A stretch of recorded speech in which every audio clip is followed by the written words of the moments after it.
kasi daddy has a class, I need to go home as early as I can. Mga ganun lang. Tapos maintindihan niya lang din, no? And dito rin natin makikita yung importance, no, ng pagiging honest and being true to your words sa mga anak natin, no? Kasi madalas is we're just tricking our kids. Pero I learned also na I should know better. Kaya never pa guys na na-disappoint sa akin yung anak ko, kasi every time na may sinasabi ako, I'll try to see to it na I stick to my word, and by the grace of God, lagi-lagi naman natutupad yung mga yun. So pag sinabi ko na punta kami dito next time, papalaruin ko siya, then I have to do it. Let's go.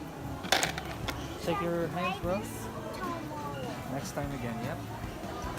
And so it's a way to build trust, that my son would trust me whatever I say, di ba? Para hindi na ako masyado ma-stress. So, tapos na ang aming time, 30 minutes